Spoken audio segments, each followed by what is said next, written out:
Today's video is a ButcherBox review. I'm going to show you whether or not you can trust them and if they're worth the money. I'll even show you a little hack that I found that can get you $1 bacon for the rest of your life. As you know, ButcherBox is a subscription model and it allows you to have meat delivered directly to your door. You can choose the frequency of how often you want the meat delivered. So they have 4 weeks, every 6 weeks, and every 8 weeks. And in terms of selection, they're going to give you 3 different boxes you can choose from. We'll start with the custom box because this is the most popular one. You're going to get 9 to 14 pounds of meat and you're going to be able to choose from 25 different high quality cuts of meat. They have chicken, steak, pork, seafood, and some turkey and bacon, sausages, all different types of things that you can choose from. This is sort of like the preferred selection of most people. Next, we got the curated box. So this is only 8.5 to 11 pounds of meat. You're gonna get less than you would with the custom, and you're not gonna be able to select your specific cuts that you want. They only give you the option to choose the types of meat that you like. So you can choose beef and seafood, or you can choose beef and chicken.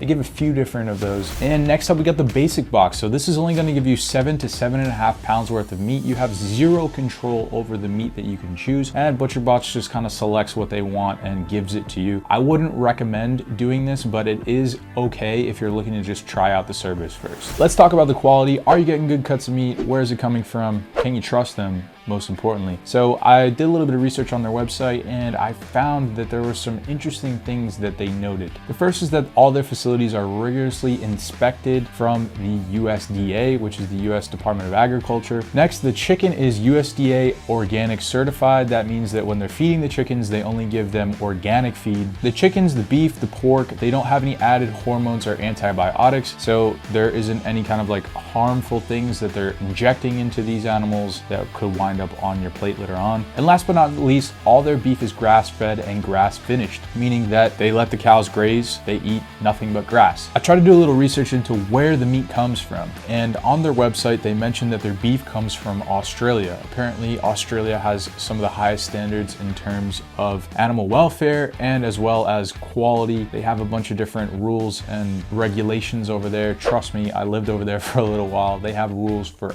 everything, like way more than the United States is what it seems like, which is a good thing if you're trying to order some meat. Chicken is all organic and it comes from America. They feed them only organic feed, as I mentioned, and also they don't lock them in any cages. They're allowed to roam around and be free. Their pork is also from America and they're given vegetarian feed. They don't have any antibiotics or hormones as well. Sockeyed salmon, halibut, and cod are wild caught off the coast of Alaska, and for their lobster, they get it from the North Atlantic Ocean. Hold up a sec. Before we go to the next section, like the video, subscribe, leave a comment. If you're looking to sign up for ButcherBox, check the link in the description below. Discount coming your way. My ButcherBox ship pretty darn quick, and you're gonna see that the packaging is very good. It keeps the food nice and fresh, nice and cold. Meat didn't spoil on the way to my house, which is great. Those were 2 dry ice packs we got there. Next up, we have the brisket. So this thing was really heavy. Had to cook this in the oven because I didn't have a slow cooker. I imagine it would have been a lot better if I had a slow cooker, but that's all right. Next, we have the beef patties here. So we chucked those on the grill. This is the Alaska sockeyed salmon. These were the 2 New York strip steaks that I ordered. Next up, we have the organic chicken breast with no antibiotics. We've got the bacon that I got for free. I'm gonna show you how to get that later. And because it was close to Thanksgiving, they actually sent me a free turkey, which was amazing, but I didn't have room in my freezer for it, so I just gave it to our neighbor. Next up, I gotta talk about the taste, right? Because that's what everybody cares about. They wanna know about the quality and the taste of the meat. And I have to say that when I threw the New York strip sirloin steaks on the grill, they came out pretty darn good. And I had a little barbecue with my friend Craig. We actually created a nice little meal with potatoes, asparagus, and it was actually some really simple recipes that we used. So for the steak, we only put on a bit of rock salt and a little bit of pepper. We didn't add anything kind of like special to this because I wanted to just see how the meat tasted with just some simple ingredients. Next up, what we did was we took the potatoes and we put them inside a bag, and you just fill it with some olive oil, and then you take some ranch salad dressing mix, chuck it in there, and then just shake it up. And for the asparagus, what we did was we added some olive oil and just some lemon pepper.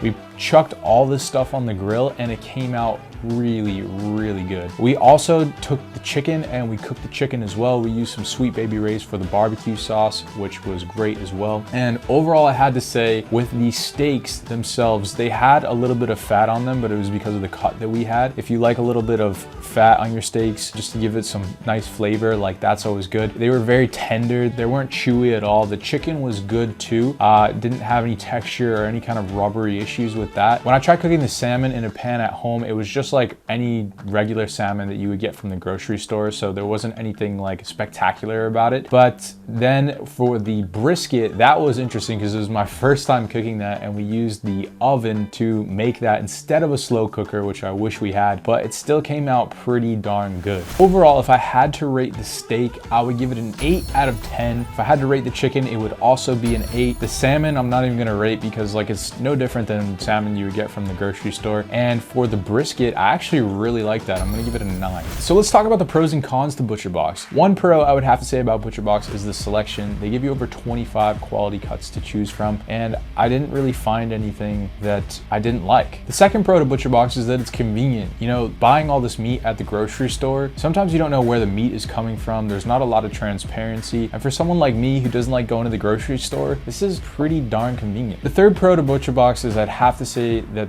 it's very flexible. You can choose between 4 weeks, 6 weeks, and 8 weeks for recurring delivery. And they come with great deals when you're a member. So like for example, that bacon that I showed you, I think I got that for free with my order. Man, the one con from ButcherBox, which isn't really much of a con, is that I don't think it's the best meat delivery service I've ever tried. It's up there for sure. And I think there's a good mix between the value that you get and also like the amount of meat that you get. But I don't think it's anything spectacular like compared to, let's say, your grocery store. Where I could see the value in ButcherBox is definitely the convenience and also being able to select the cuts of meat for you that are good quality. Like if you're someone who goes to a grocery store and you just kind of fumble over everything you're looking at and you're not really sure what to pick out, this makes complete sense. In terms of the absolute best quality, I'd say it's up there, but not the best. I'm gonna fill you in on how to get $1 bacon for the rest of your life. I actually found this on my way to looking into if you could actually cancel ButcherBox. So when you're signing up for ButcherBox and you get your membership and then you go to cancel it on their website, they put you through a bunch of hoops that you jump through to get you to stay. And one of those hoops to get you to stay is they actually offer you $1 bacon for the rest of your membership, which is pretty killer. So if you're planning on signing up with ButcherBox and you want $1 bacon like on demand whenever you want, that's a pretty awesome perk, and all you have to do is just make it look like you're about to cancel. I hope ButcherBox doesn't get mad at me for telling you guys this, or they don't update it or change it so that you can't get in on this discount here, but I think it was